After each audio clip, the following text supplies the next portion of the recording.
Chris again here. Hey, and Jake, congratulations, player. You have completed the teen loop. Oh man, that's true. This is the end of what was originally called teenloop.unity, a scene file in our game engine Unity, because we thought that was just going to be the file corresponding to the first this piece of game that you've just played. Yeah, this first big objective. But then we kept building, so all of Firewatch is in fact saved inside of a file called teenloop.unity. So know that for the rest of your play experience, you are inside of the teen loop. Yeah. This part of the game, you probably are right now if you're listening to these commentary notes basically in sequence.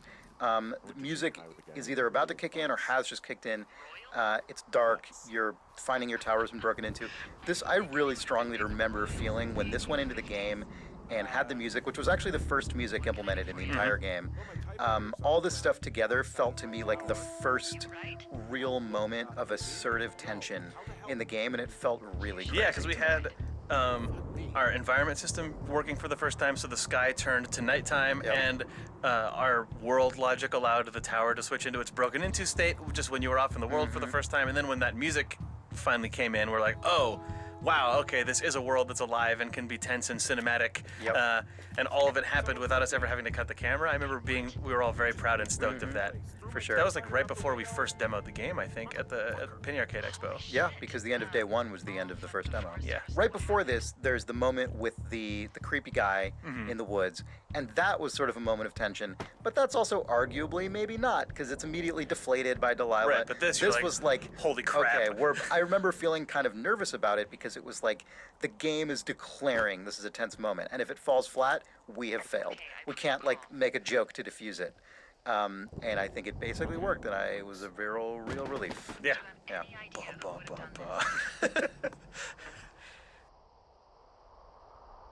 Maybe that guy I saw in the canyon, but I don't know why the fuck he'd want to mess with my stuff. Well, I'll have the rangers keep an eye out for a man hiking on his own and question him if they find him. I can't believe someone would do this.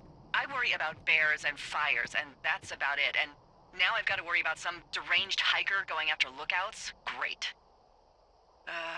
Okay, in the morning I'm gonna call my friend Patty, who works the desk down in Cody. They keep a list of everyone who's officially been in and out of the trailhead since, I don't know, forever, and see if we can get a list of names. We won't get much, but at least if anything else happens, we can refer to it and see if anything comes up. Thanks. I need you to feel safe out here. Just point me to the Forest Service weapons cache and I'll feel safer than the Pope in his little car. Yeah, someone made the choice years ago that leaving people with infinite amounts of alone time and a gun was kind of a bad idea. Grenades? I'll see what I can do.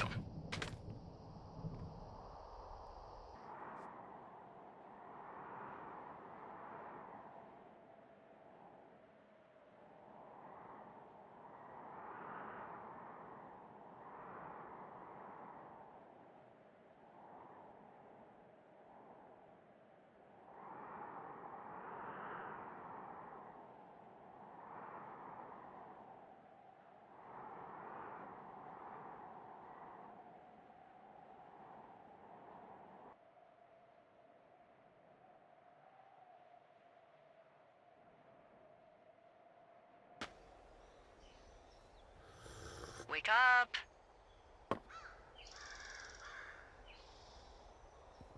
Hey, wake up!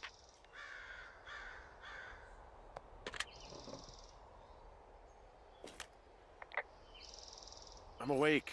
What's your problem? Our problem. Sorry, our problem. That storm knocked out the phone line I used to talk to the service, which means we're cut off. I tried radioing out, and that's not working either. Can I go fix it? Well, you probably can't, but what you can do is hike out to where the wire runs through your area and report back if it's down. Then I can track down a ranger to get someone on it. Okay, I can do that. Where is it? Remember that cave you hiked through yesterday? Yeah, of course. So you're gonna want to go back there, go through it, and keep going straight to the north when you come out. Will do. Thanks, Hank. It's Henry. What, you don't like Hank? Yeah, I don't like Hank. But thanks rhymes with Hank. No, it doesn't. Okay, all right.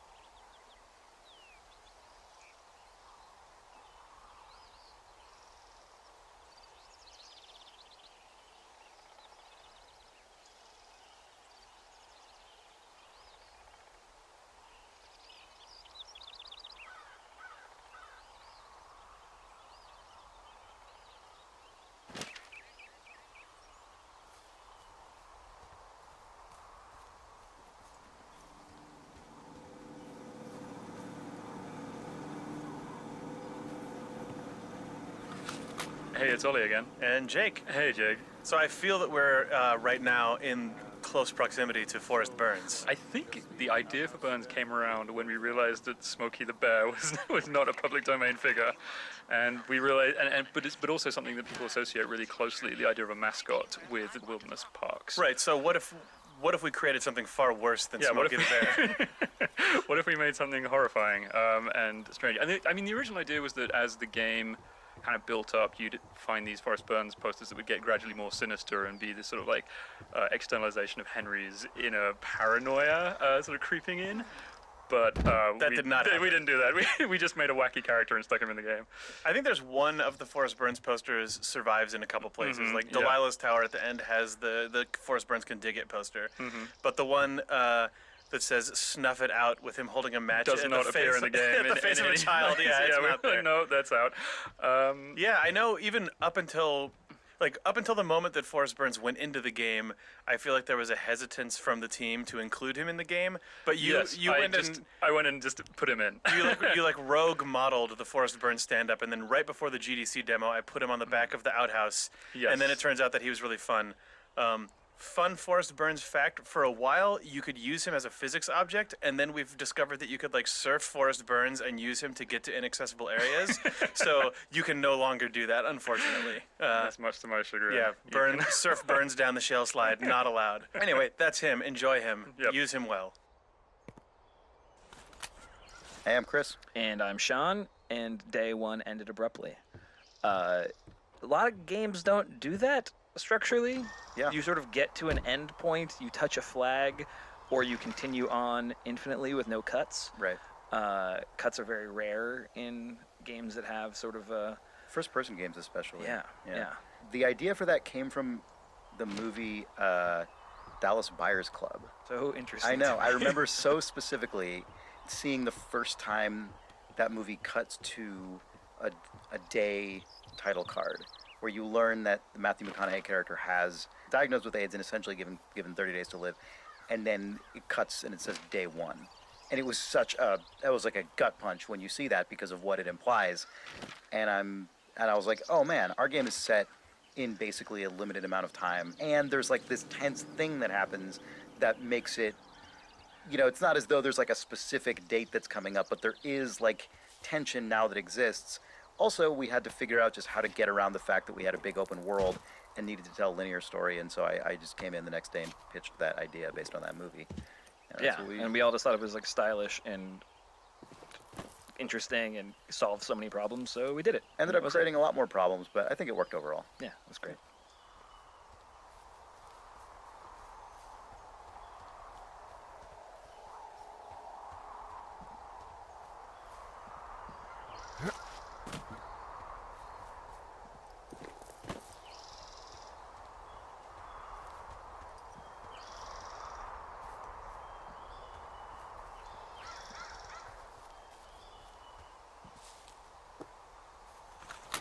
Hey, it's Chris again. And Sean. Hey. Hey.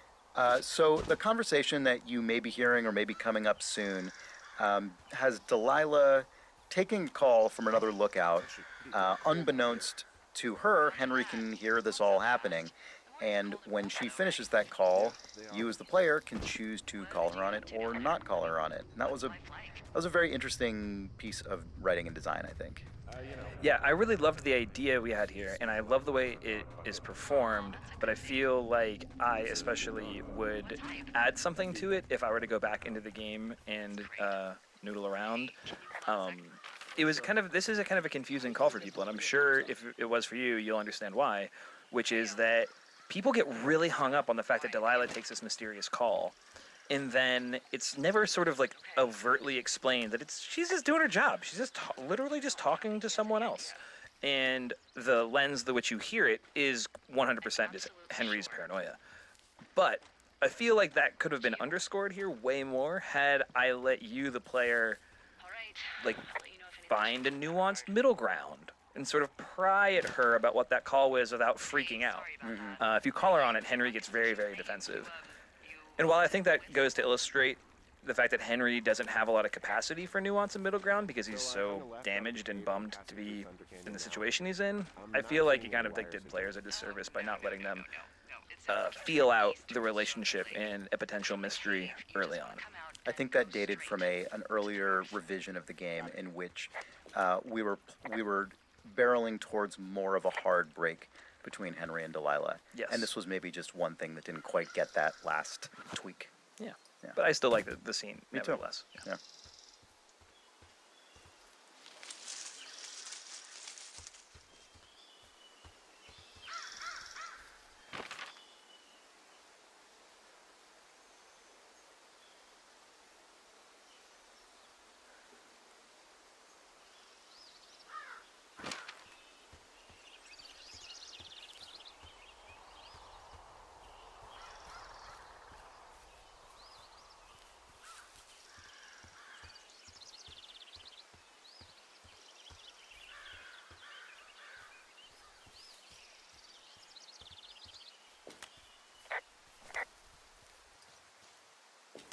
I can see the wire you're talking about. It looks like it's in good shape from here. We'll follow it up to the top of the trail if you can. You can head back as soon as you give me the all clear. Got it.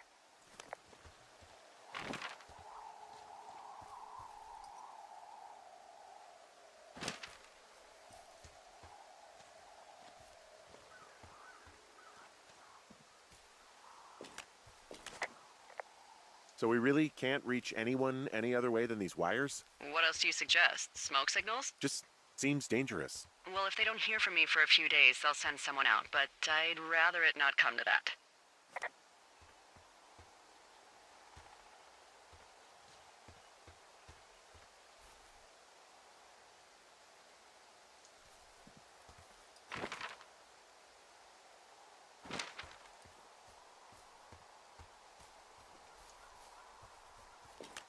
Hey, I found a structure that might have been an outhouse once, I think. Whoa, you don't need my permission to go to the bathroom, but, use abandoned shitters at your own peril.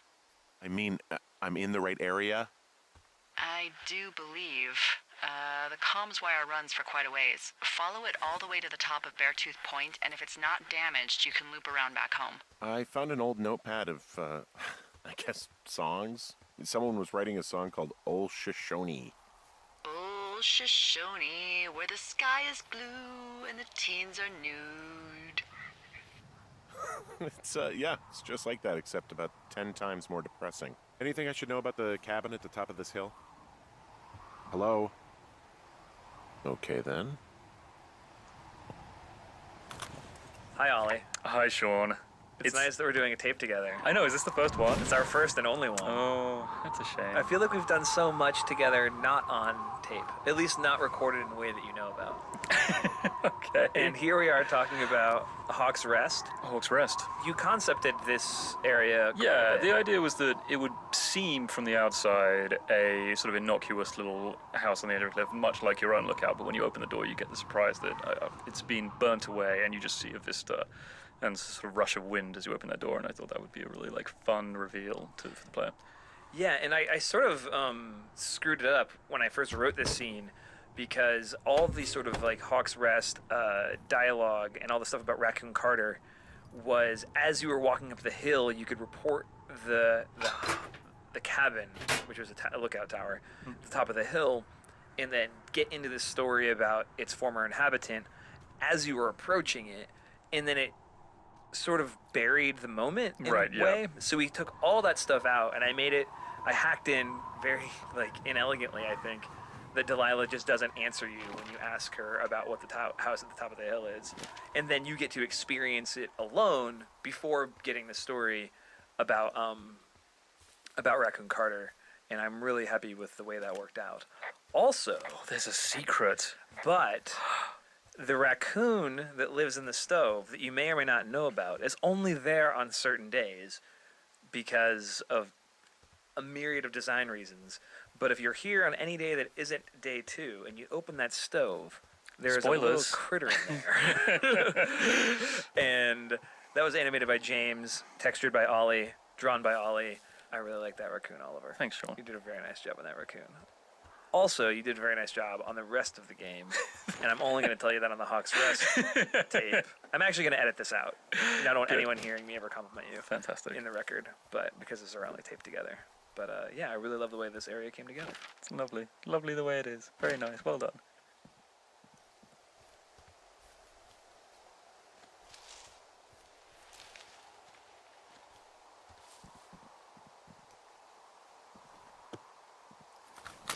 Hey, it's Jake again. And Mark's here. So, is there anything style-wise that you had to consider on this game as opposed to doing work in like I don't know, a lot of the other stuff you've done is probably more AAA in scope. Yeah, I mean, my previous work, I've done a lot more just ridiculous, over-the-top Hollywood-type blood squibs and explosions and laser beams and that kind of jazz. So it was neat to just sort of like stop and think about what the relevant effects to walking around a national park would be. Right. Just sort of ambient, natural, secondary motion that you would want in the world, without it being obnoxiously overpowered as most things you would do for a AAA action game. You know, the entire world looks hazy and covered in smoke as the fire gets closer and closer, and obviously we couldn't just fill the entire world with smoke because everyone's graphics card would melt and it would also look like a big pile of garbage.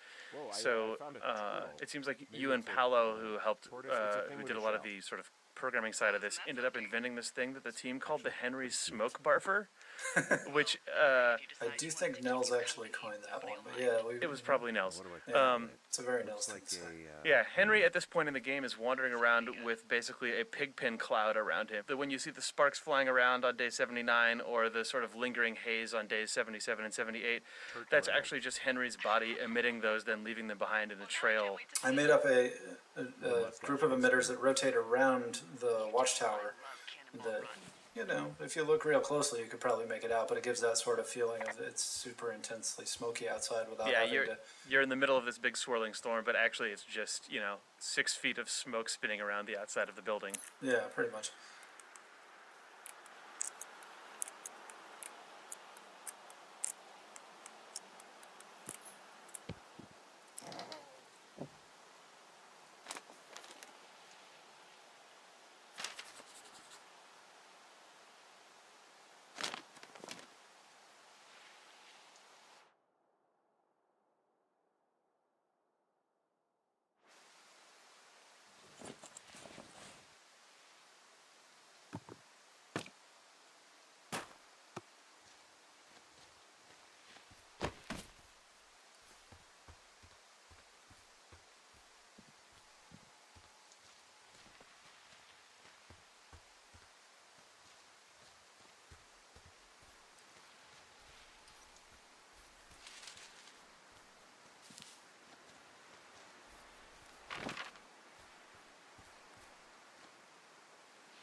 Guess what? What is it? There's a bunch of empty cans up here. Same as before?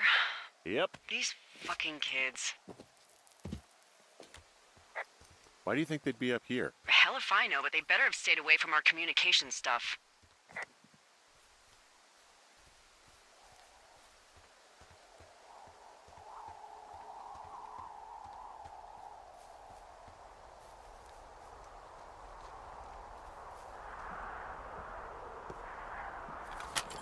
Hey, Chris again. And Sean.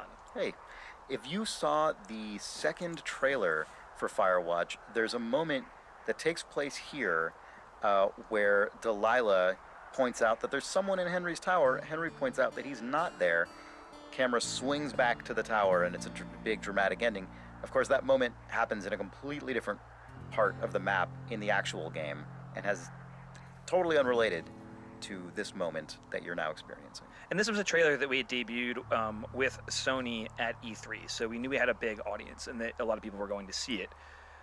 It's really, really challenging. I mean, you all know, because everyone goes to movies, what it's like to watch a trailer for a movie that you're excited about and maybe have already decided to see and then be shown too much stuff. Yeah. And every once in a while, a movie either has like the ability to or sort of the chutzpah to just show you a scene that hit the cutting room floor or an alternate version of something that gets you feeling the way you should feel and excited for the movie as presented, but doesn't spoil it for you. And I think I'm really happy that we ended up doing that. I think it's good like you're not lying. It's not like we showed you a mechanic Right. that you can't do or anything like that. I think that we basically had to find a way to accurately convey the type of tension and mood of the game without spoiling it, and so we basically ended up just writing those trailers to fit.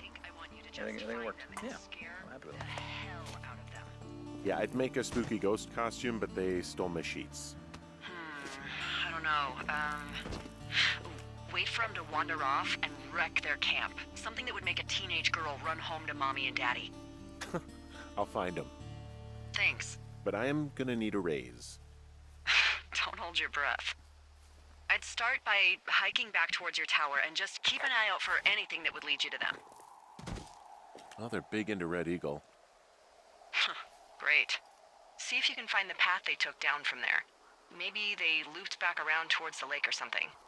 Well, I hopped down a drop and now I can't climb back up. That is a pickle. I mean, I can just keep hiking, but I figured I should let you know in case I get myself trapped out here. Well, hopefully that doesn't happen before you find these assholes. I was thinking you should probably head back to where you saw them last.